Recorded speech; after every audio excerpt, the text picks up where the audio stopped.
Voilà. Alors, vous la voyez bien? Oui. Bonsoir à tous. On va laisser les gens arriver et puis on va commencer.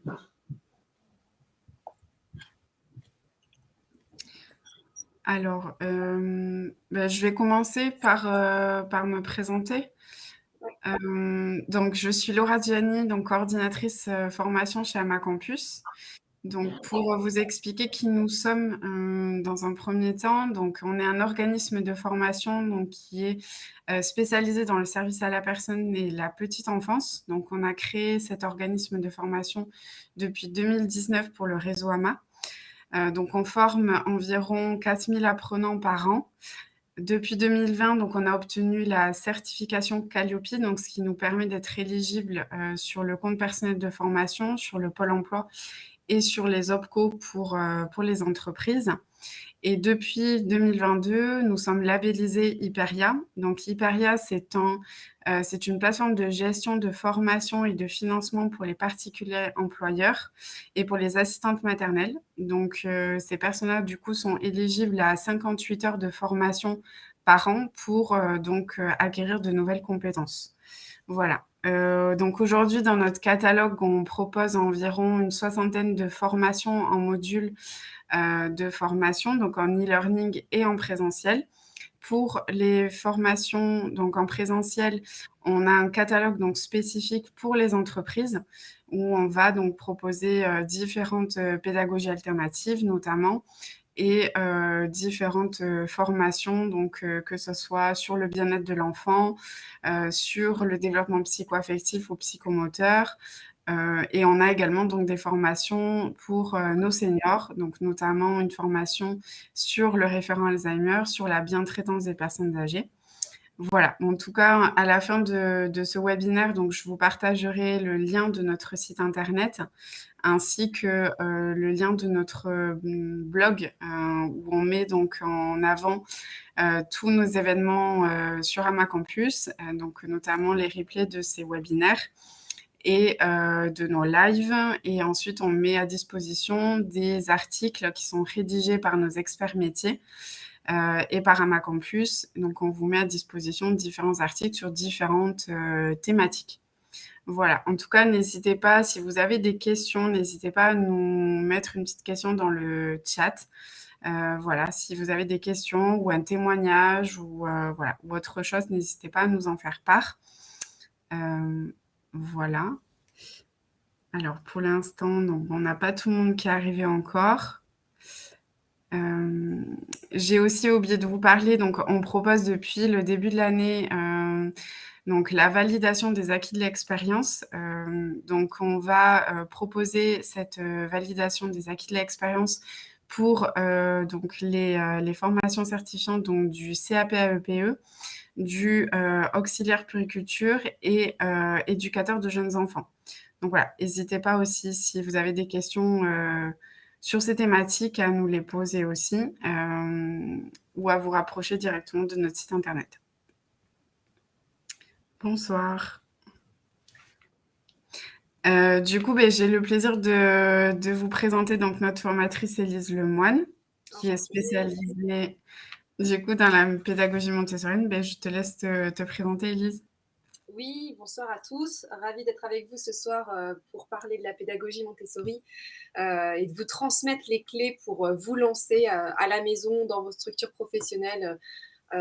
Voilà, en fonction de votre projet. Donc, je suis Lise, je suis éducatrice Montessori, diplômée de l'AMI, l'Association Montessori Internationale. J'ai travaillé en école et aujourd'hui, j'ai à cœur d'accompagner les professionnels de la petite enfance, donc toutes les assistantes maternelles, les professeurs d'école, les personnes qui travaillent vraiment auprès de l'enfant dans le secteur professionnel, mais aussi tous les parents qui veulent faire du co-schooling à la maison, éveiller leurs petits-enfants et faire de l'instruction en famille. Voilà, tout est possible à différents niveaux pour accompagner son enfant avec la pédagogie Montessori. J'ai beaucoup de plaisir à travailler avec Ama Campus sur la formation 3-6 ans spécifiquement. Moi, en général, j'accompagne les parents pour les enfants âgés de la naissance à 6 ans via mon compte mom.fr. Donc, je vous le mets dans le chat. À base de formation en ligne. Et j'ai aussi un compte Instagram où je partage beaucoup de contenu pour vraiment vous donner des astuces, du matériel qu'on peut fabriquer à la maison. Il y a aussi des jouets qui sont facilement qui sont intelligents pour l'enfant et qui ne sont pas appelés Montessori, ou bien il y a du matériel Montessori qui ne respecte pas les caractéristiques Montessori. Donc sur mon compte Instagram, je vous partage tout ça, je vous explique un petit peu tout ça pour vous aider à faire le tri dans tout ce qui existe. Voilà, donc ce soir, je vais vous présenter les grandes lignes de la pédagogie Montessori pour que vous puissiez comprendre les étapes clés pour se lancer facilement. Et puis, l'idée, c'est que vous puissiez poser vos questions, que vous repartiez vraiment avec vos réponses ce soir. Donc, si vous en avez pendant la présentation, voilà, avec Laura, on va essayer d'y répondre. Et puis, il y aura de toute façon un temps à la fin de cette présentation qui va durer 20-30 minutes pour que je puisse répondre à vos questions en particulier, voilà, par un temps dédié. Est-ce que tu me dis quand tu veux qu'on commence? Je ne sais pas si on attend encore... Je pense qu'on peut commencer, hein. Les personnes vont arriver au fur et à mesure. Très bien. Bon, alors, ce soir, on va essayer de voir qu'est-ce que nous enseigne Maria Montessori sur l'enfant et quels outils elle nous propose pour l'accompagner. Donc, il faut voir Montessori comme une philosophie de vie, vraiment un savoir-être. C'est un état d'esprit plus que des apprentissages scolaires. C'est vraiment une nouvelle vision de l'enfant à avoir et une nouvelle posture à adopter parce qu'on découvre que l'enfant a plein de forces naturelles, des besoins naturels et qu'il peut être acteur de sa propre construction au vu des découvertes de Maria Montessori qui sont aujourd'hui validées par les neurosciences.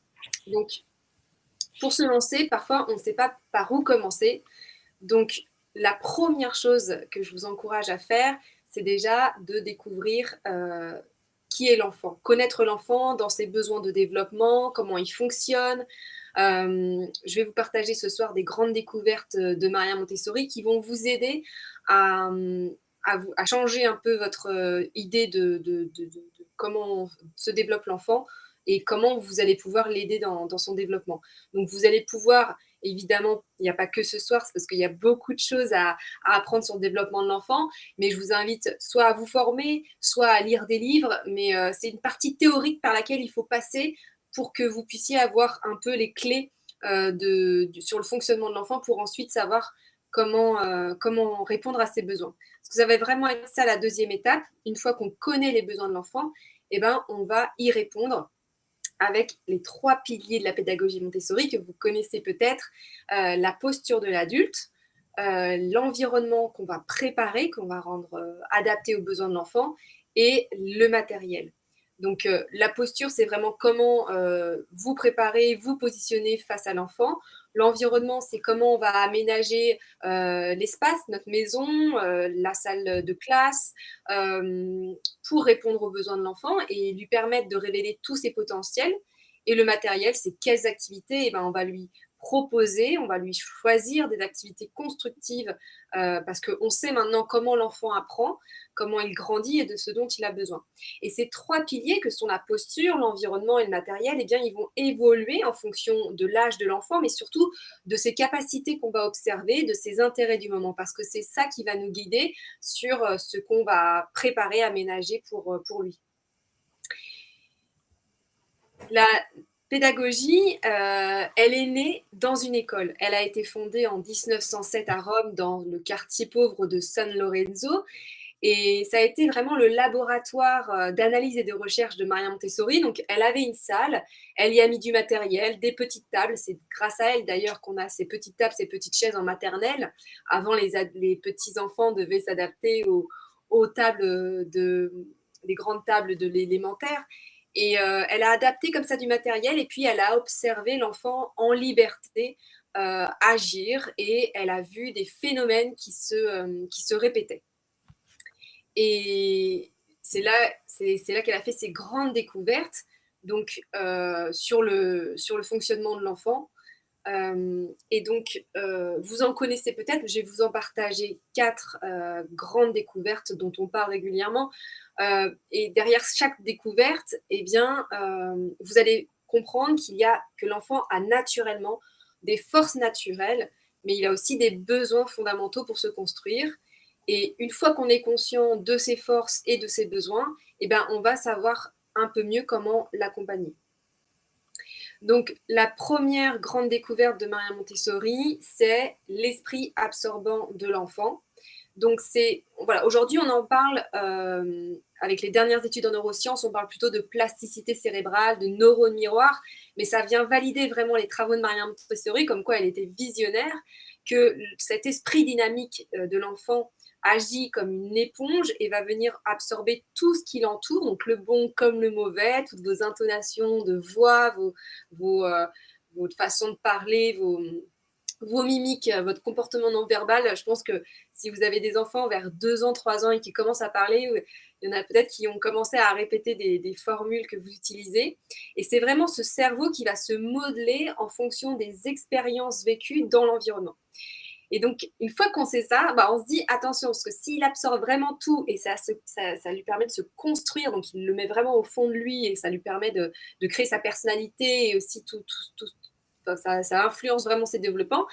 On se dit pourquoi on ne préparait pas un petit peu l'environnement pour être sûr que ça soit un peu propre, un peu voilà, bien adapté à ce dont il a besoin. Donc c'est ça qui va nous permettre de nous aider à préparer cet environnement, autant humain avec notre posture que matériel avec les activités, le mobilier adapté, etc. La deuxième grande découverte qu'on lui doit à Maria Montessori, sa contribution expérimentale, ce sont les périodes sensibles.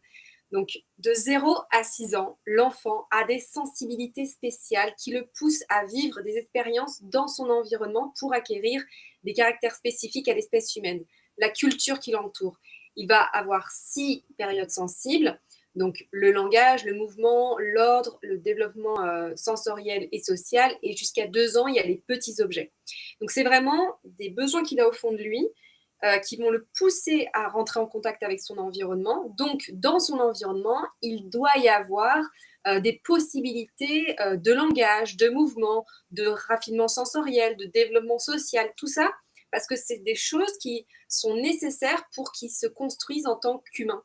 Voilà, c'est vraiment des choses en lui qui sont inscrites et qui va absorber grâce à son esprit absorbant de façon naturelle, sans effort, jusqu'à 6 ans. Après, c'est possible de les apprendre la lecture, apprendre des apprentissages un peu plus complexes, mais il y aura un peu plus de contraintes que si on observe qu'il y a une phase d'intérêt pendant ces 0-6 ans, eh bien, il faut lui proposer tout le matériel et en tout cas l'environnement adapté. Parce que cette période, par exemple, si je prends la période sensible du mouvement, il faut savoir que le mouvement va avoir un impact sur l'intelligence de l'enfant, sur sa façon de s'ordonner. Il va se construire une autodiscipline à travers le mouvement. Donc, il faut qu'il ait des possibilités de mouvement pour se développer harmonieusement. Pareil, pour l'ordre. L'ordre, c'est un besoin fondamental, surtout pour les tout petits nouveau-nés. Ils ont vraiment besoin d'avoir des repères par rapport à ce qu'ils ont connu in utero, donc la voix, l'odeur, la voix, le battement du cœur de la maman. Donc, on va essayer de faire du pot à pot. On va vraiment créer ce continuum après la naissance.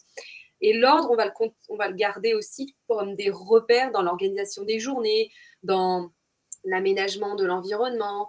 Tout ça va permettre à l'enfant d'être sécurisé, d'avoir confiance en l'environnement, confiance en nous, pour ensuite être assez confiant pour aller explorer son environnement, parce qu'il a besoin d'explorer pour comprendre le monde et grandir. Donc vraiment, voilà, c'est plein de petits besoins de construction auxquels il faut être un peu averti en vous formant, en lisant les livres de Maria Montessori. Et ensuite, vous pourrez du coup aménager un environnement adapté. Alors, s'il n'y a pas d'autres de questions, je continue avec le troisième grand besoin de l'enfant, une grande découverte de Maria Montessori, qui est le besoin de manipuler. Même tout petit, le cerveau de l'enfant est très actif. Donc, pareil, il va se structurer à travers la manipulation d'objets, de hochets, de boîtes à balles, comme vous voyez sur l'image, parce qu'il va faire des expériences. Ça peut être des expériences sensorielles, des expériences de poids, de cause à effet.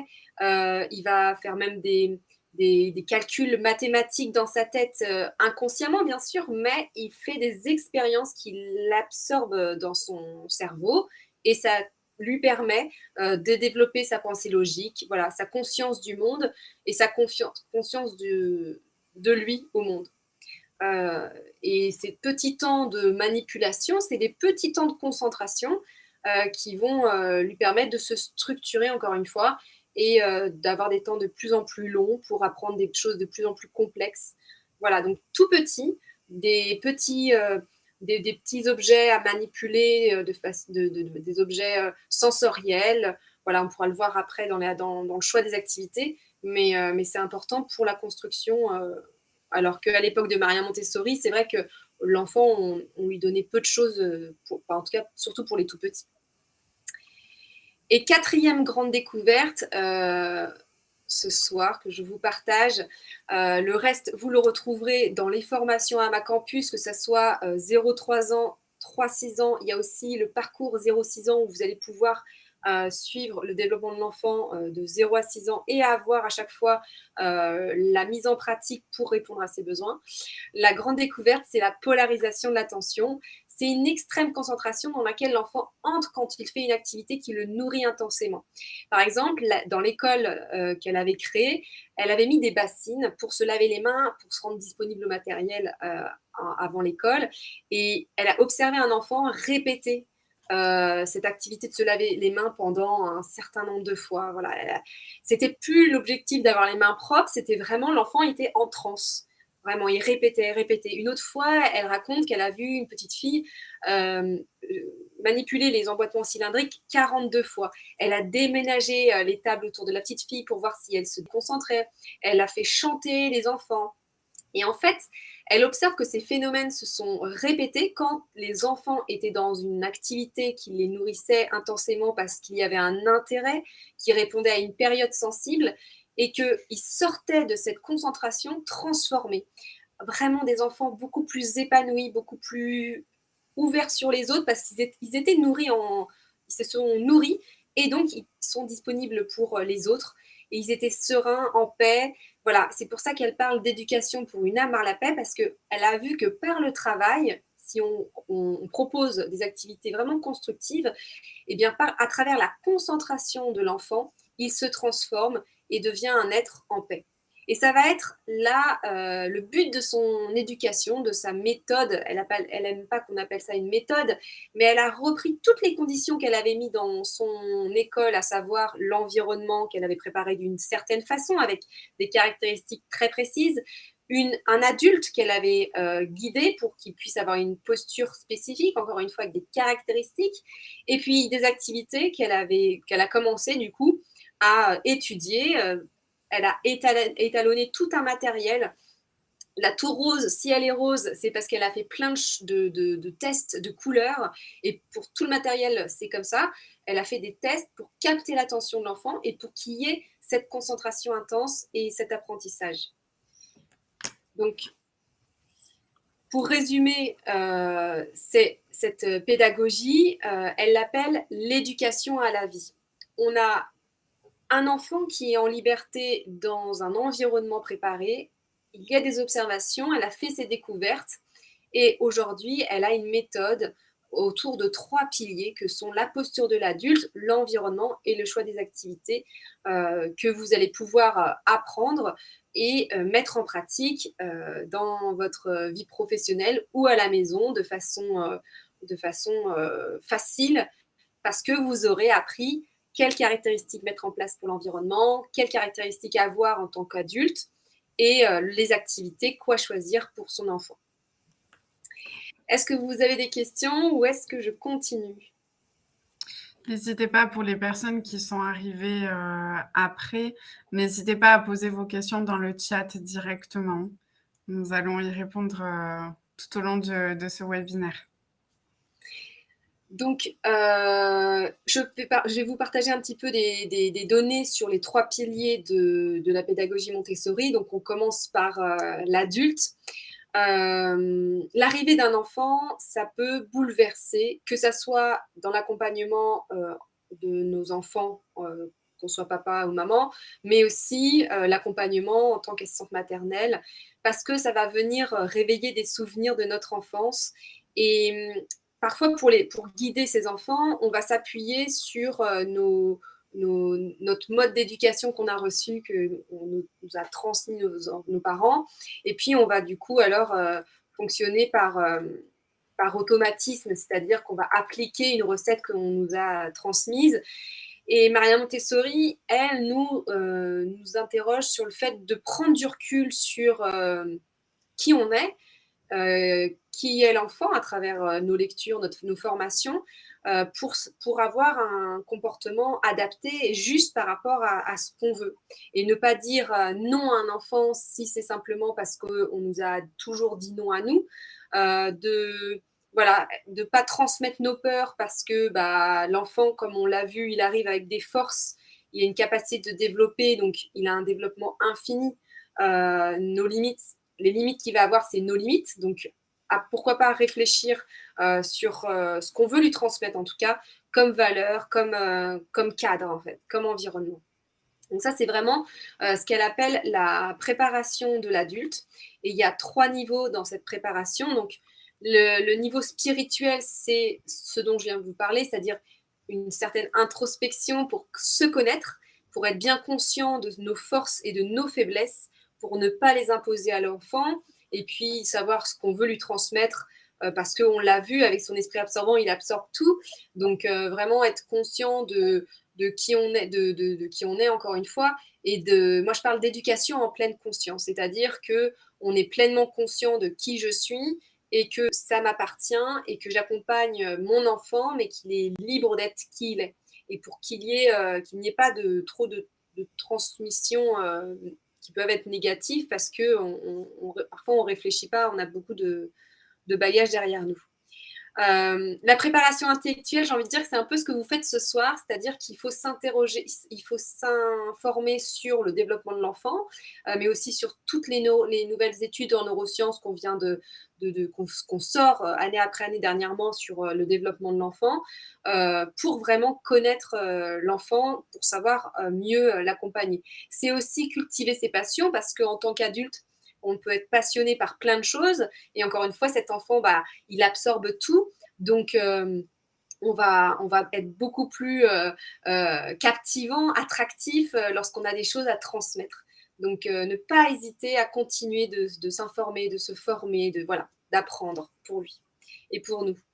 Et le dernier niveau de préparation, c'est la préparation physique, qui est en fait, pour moi, l'incarnation de qui on est. En fait, c'est le résultat des 2 précédentes préparations, à savoir la préparation spirituelle qui me permet de savoir qui je suis, la préparation intellectuelle qui permet de savoir qui est l'enfant, et cette préparation physique, c'est vraiment d'incarner qui je veux être auprès de cet enfant qui est comme ça et qui a besoin de ça, etc. Donc, c'est vraiment être un modèle conscient de qui je suis et confiant dans ma capacité à accompagner l'enfant. Elle a aussi, donc suite à la découverte du secret de l'enfant, de cet enfant nouveau, eh bien, elle a réfléchi à différents rôles que peut prendre l'adulte, sachant que l'adulte, il est vraiment en retrait dans la pédagogie Montessori. L'enfant n'est pas roi, attention, il est juste au cœur de ses apprentissages, parce qu'elle parle de maître intérieur, c'est-à-dire que l'enfant a comme un programme éducatif dicté par ses périodes sensibles qui vont l'aider à savoir ce dont il a besoin pour se construire. Il a besoin d'ordre, de mouvement, etc. On l'a vu. Eh bien, il a des capacités à savoir ce dont il a besoin. Donc, nous, on va être beaucoup dans l'observation. Je parle d'un nouveau regard parce que, voilà, on a changé de vision sur l'enfant depuis qu'on a découvert ses forces. C'est comme si on avait mis nos lunettes et qu'on voyait maintenant l'enfant sous un nouveau jour, eh bien nous, notre posture, elle va changer face à cet enfant pour pouvoir s'adapter à ses besoins. C'est comme connaître l'immaturité du cerveau du petit enfant qui, vers 18 mois, 2 ans, veut énormément de choses parce qu'il comprend qu'il a beaucoup de force. Il veut porter des choses, il veut faire par lui-même. Vraiment, cet enfant, il a envie d'une belle confiance en lui. Il a beaucoup d'envie, en tout cas. Il faut soutenir cette envie, mais pour autant, il est face à des limites de sécurité parce qu'on doit lui donner un cadre pour qu'il soit bien sécurisé et puis des limites pour sa sécurité physique aussi. Donc ça crée beaucoup de conflits et c'est ce qu'on appelle aujourd'hui le terrible two. Mais une fois qu'on a nos lunettes et qu'on sait que c'est lié à son immaturité du cerveau, etc., eh bien notre posture, elle va changer. On va être à l'écoute, on va être patient, on va essayer de lui changer les idées avec des choses qui peuvent l'intéresser. Voilà, on va essayer de... En fait, c'est ce que Maria Montessori dit, c'est-à-dire que l'enfant, une fois qu'on le connaît, eh bien, on s'adapte à ses comportements et il n'y a pas de période de caprice, il y a beaucoup de besoins cachés. Donc, notre rôle va être de l'observer, de préparer l'environnement. Une fois que l'environnement est prêt, qu'on a du beau matériel, il faut le mettre en lien avec l'environnement parce que un matériel, l'enfant, il ne sait pas quoi faire, il peut vite le détourner. Donc, c'est à nous de capter son attention, de lui donner envie de le manipuler. Donc, ça s'apprend. Dans les formations qu'il y a sur Amacampus, que ce soit en 0,3 ou 3,6, moi, je vous propose tout un tas d'activités. Il y en a 40 en particulier où je vous présente la façon de faire de présenter une activité pour transmettre les gestes clés, la qualité du matériel, toutes les informations qui vont lui permettre de répéter l'activité et ainsi de mémoriser, de grandir en connaissance, en confiance en lui, etc. Vraiment, cette posture qu'on adopte en école Montessori. Et petit à petit, au travers de ces expériences, eh bien, il va grandir en autonomie, grandir en concentration, etc. Mais ça, c'est rendu possible que grâce à nous, parce que nous sommes le lien entre l'enfant et le monde. N'hésitez pas à nous partager vos témoignages, vos expériences via le chat aussi. Hein. Oui, les questions peut-être avec lesquelles vous êtes venus ce soir. Aussi. Je vais continuer avec le deuxième pilier qui est donc l'environnement, la préparation de l'environnement.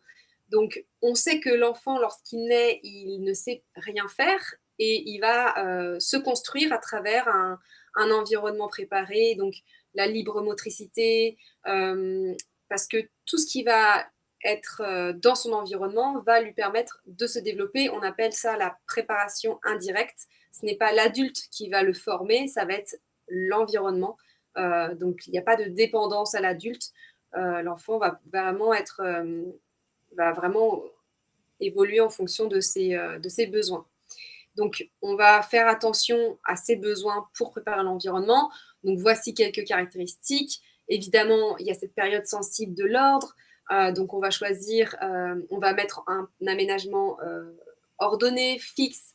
On va dans sa chambre mettre une petite étagère avec quelques activités, pas beaucoup, mais vraiment de qualité. Un petit bureau à sa taille pour qu'il ait les pieds par terre et qui va permettre de s'ancrer, de se concentrer. L'enfant a vraiment besoin de grandir en indépendance, donc cette indépendance, elle n'est pas possible tout petit, mais de 0 à 3 ans, on travaille sur une indépendance psychique. L'enfant a besoin de grandir, de se construire en tant qu'individu à part entière. Il construit sa personnalité, donc c'est une séparation de la mère. Et puis, à partir de 3 ans, on est sur une indépendance fonctionnelle, c'est-à-dire qu'il va commencer à vouloir faire par lui-même, donc agir dans son environnement. Et c'est ce que je vous partage dans la formation 3-6 ans, c'est ok, tu veux faire beaucoup de choses toi tout seul, mais je vais te rendre accessible l'environnement et les activités pour que ça soit facile, que ça soit ordonné, qu'il y ait du mouvement, qu'il y ait un but, que je puisse te guider en fait vers quelque chose de construit et comme ça tu vas pouvoir grandir tu vas coordonner tes mouvements, voilà. Et donc, on va préparer toutes les activités, l'environnement pour répondre à ses besoins d'autonomie, d'indépendance. Et ça, c'est à tous les niveaux. Alors, on a une question de Donna Becerra. Donc, comment aménager un espace en micro-crèche, donc enfant de 3 mois à 3 ans? Bien, alors, les espaces nido, donc 3 mois, 3 ans, voilà, on est entre. Donc, il y a les petits bébés et les petits marcheurs, on va dire. Donc, il va falloir préparer deux espaces différents pour qu'il n'y ait pas. Parce qu'en fait, ce sont des besoins et des comportements qui vont être différents. Et c'est important d'avoir des espaces dédiés avec des activités qui sont spécifiques aux non-marcheurs et aux marcheurs dans un autre endroit. Si vous avez la possibilité, c'est très bien d'avoir deux salles ou en tout cas une barrière pour les séparer. Et puis, ça va être les caractéristiques qu'on va retrouver dans tout environnement montessorien, c'est-à-dire libre motricité, même pour autant avoir un cadre, c'est-à-dire que ce ne soit pas des espaces trop grands, et puis des mobiliers clés. Donc là, on le voit, il y a la petite étagère à droite qui permet de mettre des activités facilement accessibles pour développer l'autonomie de l'enfant. Et puis, ces activités, on pourra les voir tout à l'heure un peu plus en détail, mais ils vont être tous sensoriels, ils vont éveiller un sens à la fois, ils vont isoler la difficulté.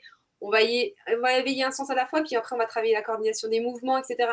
Donc, il y a toute une progression dans le matériel pour répondre aux besoins des enfants. Voilà, de, de 0, de 3 mois à 3 ans. Donc, Dorina, par exemple, moi, je vous encourage, si vous avez possibilité, de suivre la formation de Lamia qui est de 0-3 ans. Il y a toute cette préparation de l'environnement pour les tout petits. Et là, par exemple, sur l'espace un peu plus grand, voilà. Là, je vous montre par exemple un espace à la maison avec la libre motricité et puis développement de l'autonomie à différents endroits de la maison. Du coup, je lis le message de Erwin. Est-ce qu'un tapis de jeu peut remplacer un coin accessible pour bébé? Oui, bien sûr. À partir du moment où c'est sécurisé, que c'est un tapis de jeu pour remplacer un coin accessible pour bébé. Oui, c'est un tapis d'éveil en fait. C'est un tapis où l'enfant il va pouvoir manipuler ses petits hochets, ses petites boîtes, ses petits. Voilà. À partir du moment où l'enfant il a un espace, un peu comme vous le voyez là sur la photo du bas, où au début ils sont tout petits, donc ils ne se retournent pas encore, ils vont observer un mobile pendant 5 minutes. Et puis, il y a une petite étagère, comme vous le voyez dans la photo de gauche, à droite, la petite, où on met quelques jouets accessibles. Et voilà, vous avez un coin nido très, très simple. C'est très épuré, l'espace Montessori. Il y a très peu de matériel, mais du matériel constructif. Ensuite, pour parler justement des aides au développement, donc c'est ce qui va permettre de construire l'essence de l'enfant, de construire sa coordination du mouvement, sa pensée logique, sa concentration, tout ça. Aujourd'hui, on parle de 4 facteurs qui facilitent l'apprentissage, donc qui viennent des neurosciences. Le premier, c'est l'attention. Donc ça, c'est à la fois le rôle de l'activité, qu'elle soit attractive à travers le fait qu'elle soit jolie, qu'elle soit délicate, qu'elle soit belle, enfin qu'elle soit jolie. Et puis, ça va être vous qui allez rendre la chose attractive à partir de votre présentation. Le deuxième pilier, ça va être l'engagement actif. C'était que cette activité, pour savoir si elle est intéressante pour votre enfant, eh bien, il faut que l'enfant soit actif, c'est-à-dire qu'il y ait du mouvement, de la répétition, le travail de la main. La main, pour Maria Montessori, c'est le deuxième cerveau de l'homme par lequel il apprend en manipulant. Le retour d'information, donc c'est ce qu'on appelle le contrôle de l'erreur. Donc, il est présent dans la plupart du matériel Montessori. Donc, l'enfant se corrige automatiquement, immédiatement. Donc, il corrige l'information dans son cerveau et donc grandit en apprentissage parce qu'il ne refait pas deux fois la même erreur. Mais pour autant, ce n'est pas l'adulte qui va lui dire « t'as faux », c'est lui seul avec le matériel Donc, il grandit en voyant que l'échec n'est simplement qu'une étape sur le chemin de la réussite et qu'il grandit en confiance parce il garde la maîtrise de son activité, parce qu'on ne lui coupe pas en lui disant non, là tu te trompes, ton pulse, il faut tourner la pièce, il faut faire ci, il faut faire ça.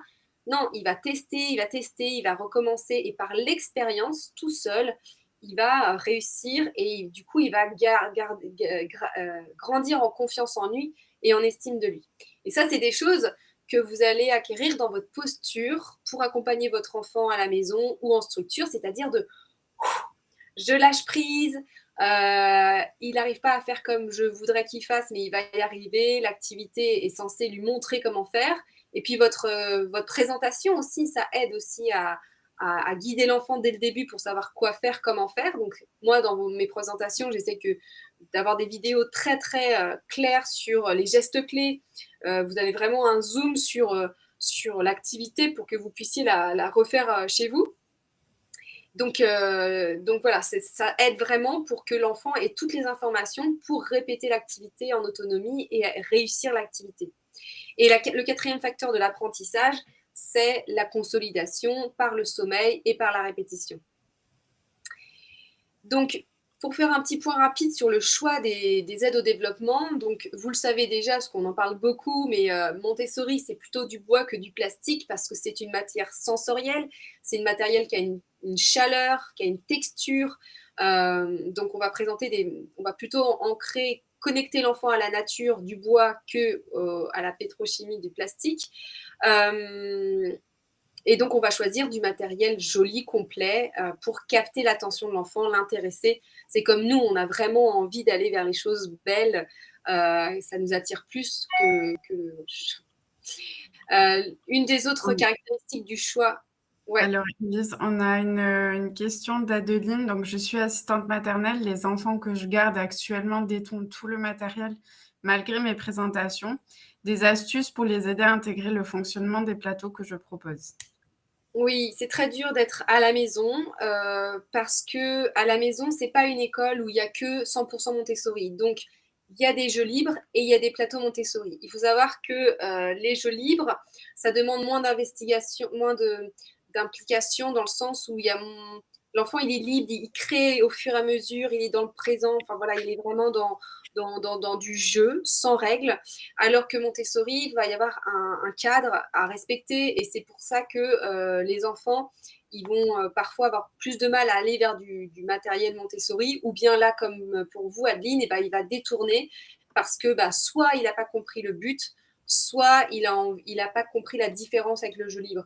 Donc déjà, ce qu'il faut vous demander, c'est est-ce que c'est un matériel une activité qui intéresse cet enfant, parce que c'est via votre observation que vous allez déceler les envies de cet enfant, les capacités des enfants, et ensuite lui mettre sur l'étagère des activités et lui présenter. Ce que vous pouvez faire de toute façon, c'est lui présenter, et lorsque vous manipulez avec lui, vous voyez s'il a un intérêt ou pas de la faire, et si elle n'est pas trop compliquée. Parce que là aussi, parfois il y a du détournement, c'est parce que l'enfant, soit il n'a pas compris, soit c'est trop compliqué, donc ça y est, son attention, elle est très courte au début. Donc si tout de suite, il n'a pas quelque chose où il a compris et que ça marche, il va laisser tomber, et là, il va détourner, il va jouer. Donc, vous pouvez rester au début avec lui pour vraiment l'encourager à répéter la présentation que vous lui avez transmise, et observer là où il bloque. Peut-être que vous allez voir qu'au final, soit il bloque à un moment, et dans ce cas-là, vous allez corriger d'un geste clé, d'un mot-clé pour qu'il puisse continuer l'activité. Soit vous voyez que ça ne l'intéresse pas, soit vous voyez que c'est trop facile aussi, parce que quand c'est trop facile, l'enfant peut vite se désintéresser. Donc, c'est vraiment votre observation qui va vous permettre de comprendre ce dont il a besoin et de proposer, et encore une fois d'observer. C'est vraiment des tests. Je propose, je teste, je change, et voilà, on continue comme ça. En tout cas, quand il y a du détournement, on enlève, parce qu'en fait, l'activité, du coup, l'enfant, elle n'est pas constructive, donc autant l'enlever. Et par contre, proposer autre chose, et toujours essayer de voir si c'est un manque d'intérêt, voilà, si c'est parce qu'elle est trop dure, trop facile, etc. Est-ce Donc que là, ça répond à votre question? oui. Et d'ailleurs, là, je suis sur des exemples un peu pour les plus petits. Par exemple, si vous proposez un puzzle avec plein d'informations comme celui de droite, avec plein de formes différentes, ça peut démotiver un enfant. Donc, on va commencer par un puzzle avec une seule action. Donc, c'est les petits puzzles que l'on voit à gauche, avec une seule forme d'encastrement. Et puis, on va essayer une, après, on va changer de forme, etc. Et puis après, on va avoir le puzzle avec plusieurs formes qui s'enchaînent, mais on va travailler, on va isoler la difficulté pour commencer. Ça, c'est vraiment des caractéristiques du matériel Montessori. Et la dernière que je vais vous partager ce soir, eh bien, c'est qu'on va isoler un sens à la fois. L'idée, c'est vraiment de raffiner chaque sens au plus profond. On va vraiment aller dans les nuances parce qu'on voit que cet enfant, il est hyper sensible de 0 à 6 ans, donc il faut en profiter parce que chaque nuance va lui donner un tas d'informations sur le monde.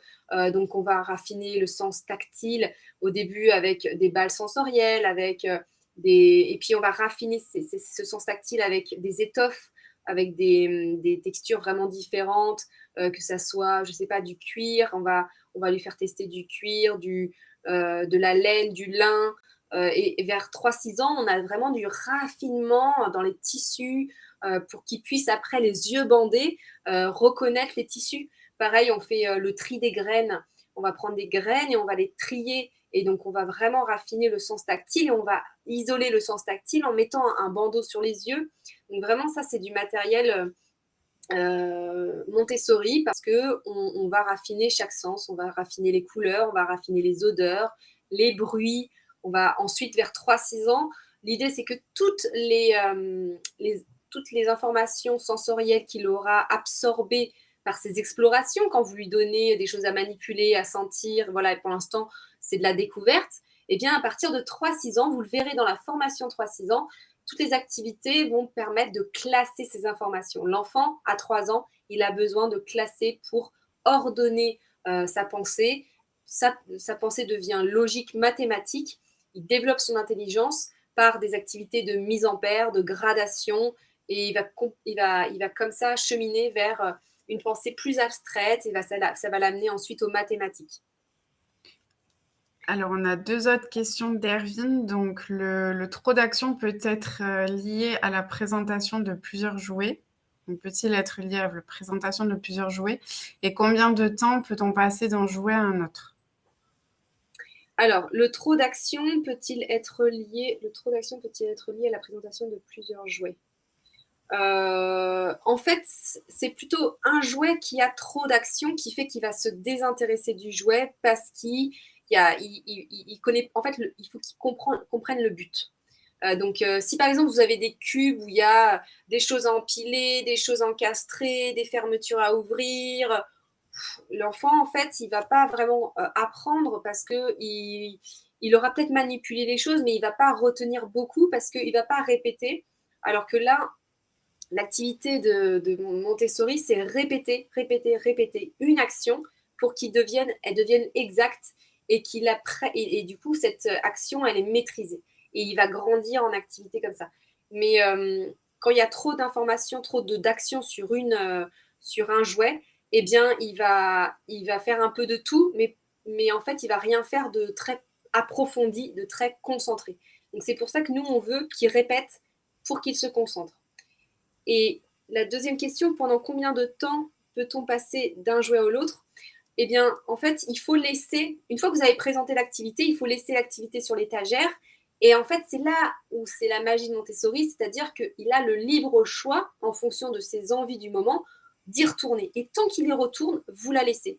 Et s'il y a une progression dans un matériel, par exemple pour le matériel sensoriel ou de langage, etc., s'il faut attendre qu'il y ait une construction de fait dans un matériel, eh ben, il va falloir observer que cette construction soit faite pour passer à l'autre. Je dis n'importe quoi. Pour les lettres rugueuses, il va falloir que l'enfant puisse apprendre les 3/4 des lettres rugueuses pour passer à l'alphabet mobile.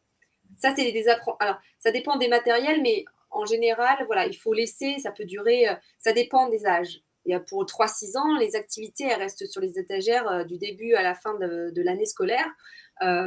C'est simplement que il va progresser comme ça en fonction des présentations que l'éducatrice lui donne, en fonction de ses observations. Donc, c'est vous laissez disponible, vous observez et vous présentez la prochaine activité lorsque vous avez vu qu'il est prêt à grandir en compétences. Voilà, je ne sais pas si ça répond à votre question, Erwin.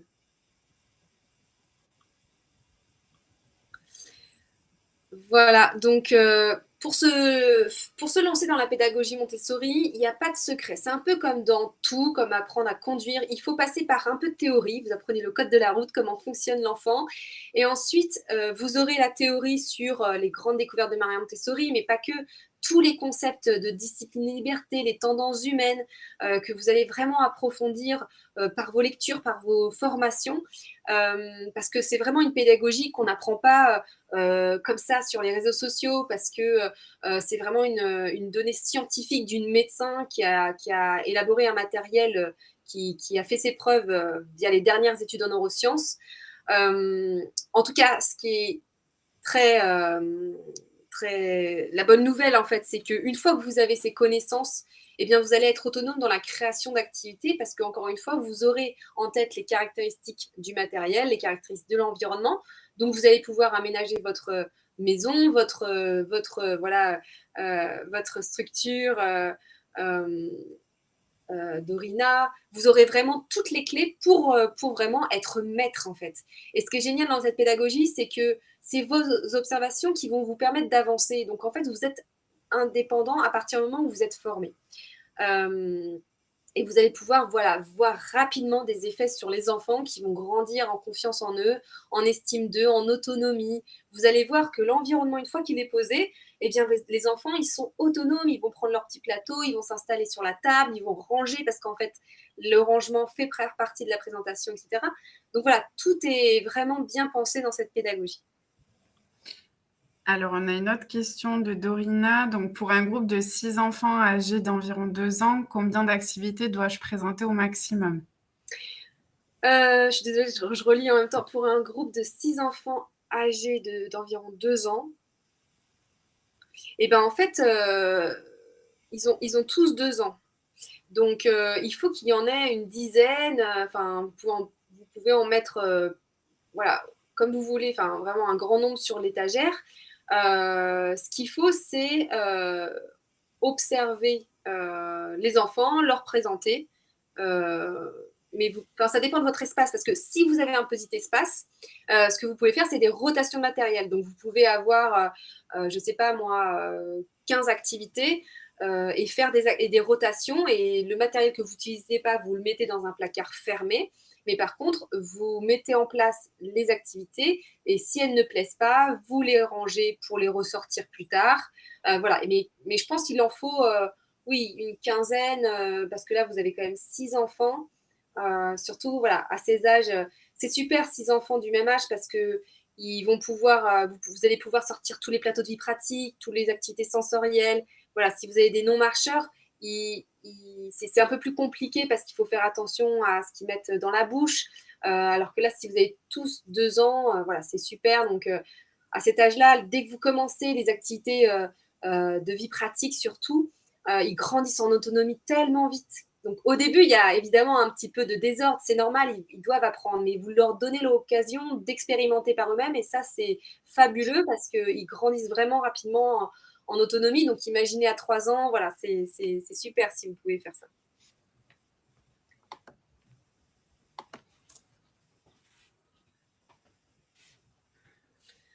Erwin, je viens de lire, donc si vous réussissez à faire du tri dans les jouets, voilà, c'est les 4 facteurs d'apprentissage que je vous ai transmis là, l'engagement actif, d'éveiller un sens à la fois, d'isoler aussi cette difficulté, et vraiment voir l'intérêt de vos enfants. En fait, quand vous donnez une activité, vous devez vous dire, je donne cette activité parce que ça va développer ça. Il ne faut pas donner n'importe quoi à un enfant parce que sinon on le surstimule. mais il lui en faut donner. Il a besoin d'activité, on l'a vu dans les découvertes de Maria Montessori. Donc, il a besoin d'activité, mais pas n'importe lesquelles et pas en grand nombre. Alors, Dorina rajoute, donc en sachant que le partage est compliqué à cet âge-là, est-il important de les proposer en doublon? Non. Alors, je sais que c'est compliqué. Moi, j'ai une petite astuce, parce que l'unicité du matériel, donc le fait qu'il n'y ait qu'un seul exemplaire, ça a beaucoup de vertus. Et ça fait partie de cette pédagogie Montessori. Donc, si vous voulez vous lancer dans la pédagogie Montessori, faites-le au maximum, parce que l'unicité du matériel, ça développe la patience, c'est-à-dire que l'enfant, eh bien, il va voir ce matériel utilisé, il va devoir attendre, et pendant qu'il attend, il va vraiment se demander, est-ce que j'ai vraiment envie de l'avoir?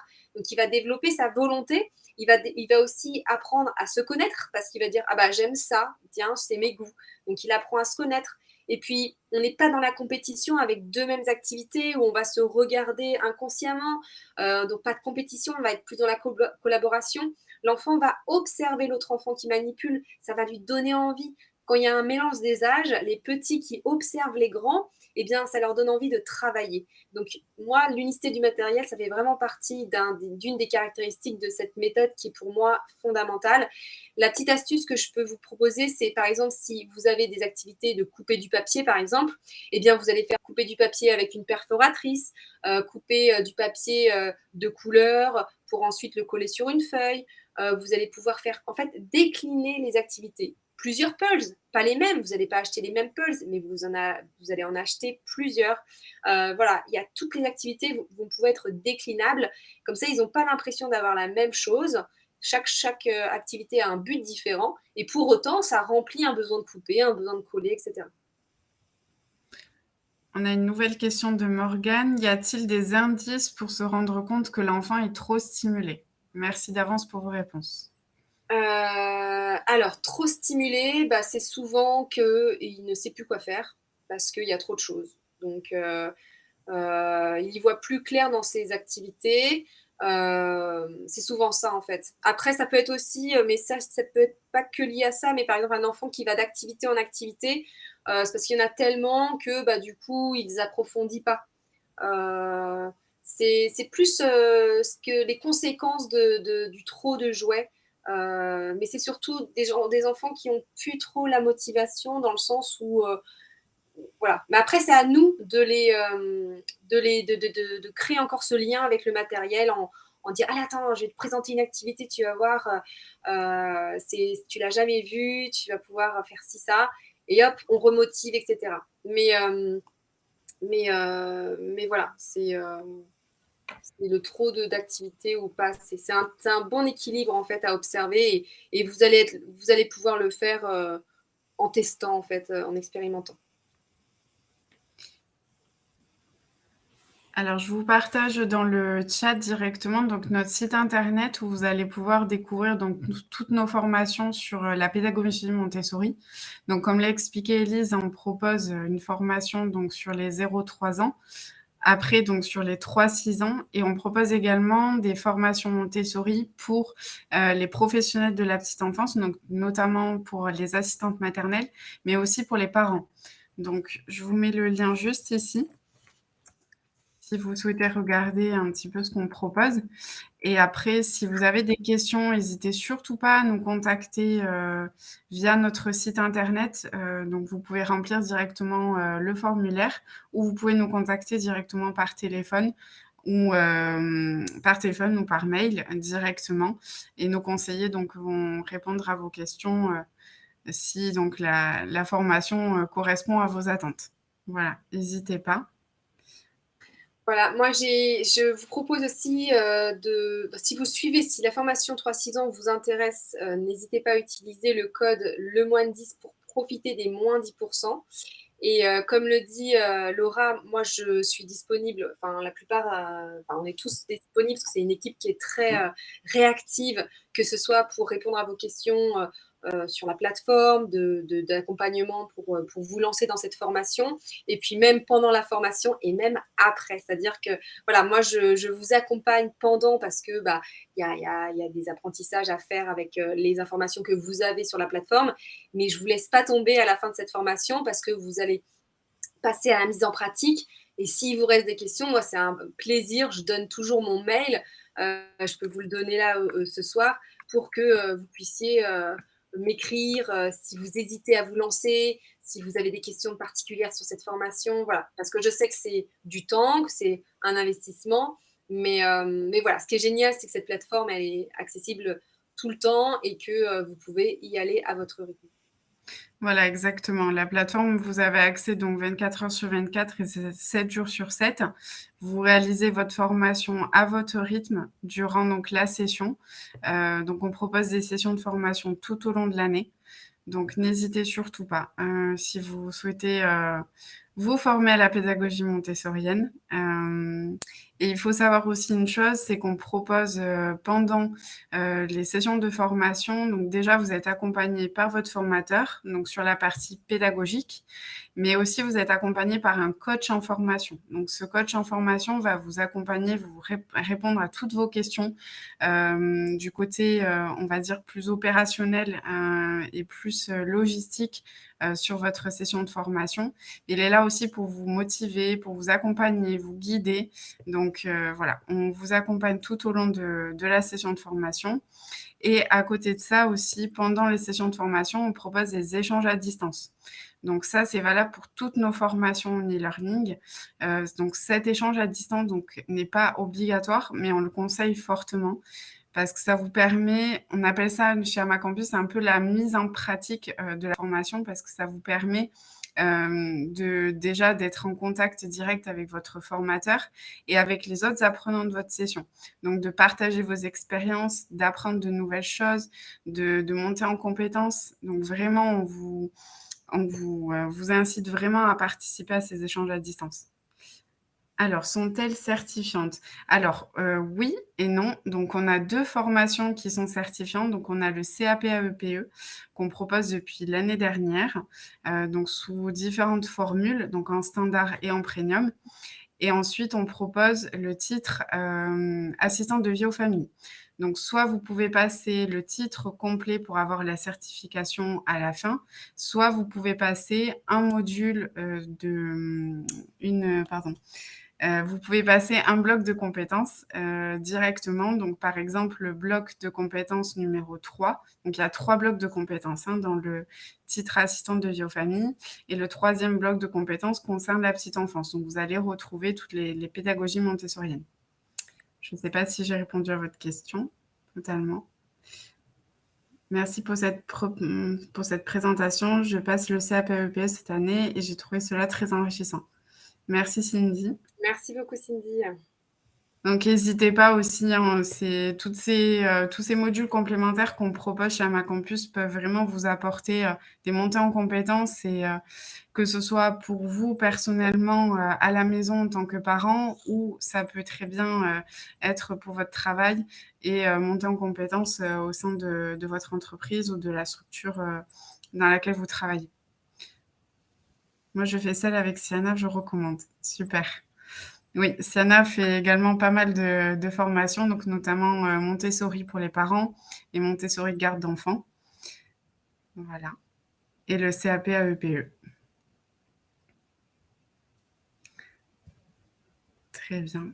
Alors, je vais vous repartager. Donc, je vous ai mis le site. Je vais vous partager également notre blog à Amacampus, où vous allez retrouver donc tous les replays de nos événements, ainsi que des articles à la une, donc qui sont rédigés par des experts métiers. Donc ces articles vont avoir différentes thématiques. Donc là, le dernier, par exemple, qui est sorti, va être sur pourquoi appliquer la méthode Montessori 0-3 ans en crèche, chez la SMAT et même à la maison. Voilà, donc c'est vraiment des articles qui sont ciblés suivant des thématiques sur nos formations. Voilà. Et si vous souhaitez donc participer, à une de nos formations, enfin vous inscrire pardon, si vous souhaitez vous inscrire, donc sachez que vous pouvez bénéficier du code promo qu'Élise vous a mis, directement dans le chat. Donc vous aurez 10 de réduction sur, la formation si vous vous inscrivez. Et en plus de ça, on propose en ce moment, donc on a le printemps de la formation chez Amacampus depuis le 15 mai dernier et jusqu'au 15 juin prochain. Si vous prenez 2 formations, la deuxième formation est à moins 50 Voilà, donc si vous souhaitez vous former avec Amacampus, n'hésitez pas, à vous inscrire. Et surtout, n'hésitez pas à nous suivre aussi sur les réseaux. Donc on a notre compte Instagram, donc Amacampus, vous pouvez nous retrouver directement.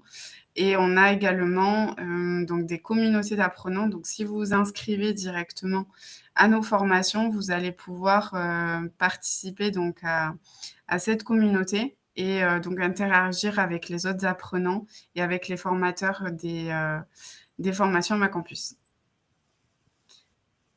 Merci pour ce webinaire très intéressant. Bonne soirée à vous. Merci Julie. Merci à beaucoup, vous. merci à tous d'avoir été présents ce soir. Merci. Merci beaucoup Élise. C'était très intéressant. Merci beaucoup Laura. Et avec vous, puis j'espère voilà, vous retrouver lors d'un prochain webinaire ou dans les formations. exactement, on propose donc plusieurs webinaires, plusieurs lives par mois sur différentes thématiques. Donc n'hésitez pas à nous suivre sur les réseaux et vous allez être au courant du coup des futures thématiques. Merci à tous. Merci. Bonne soirée. Bonne soirée.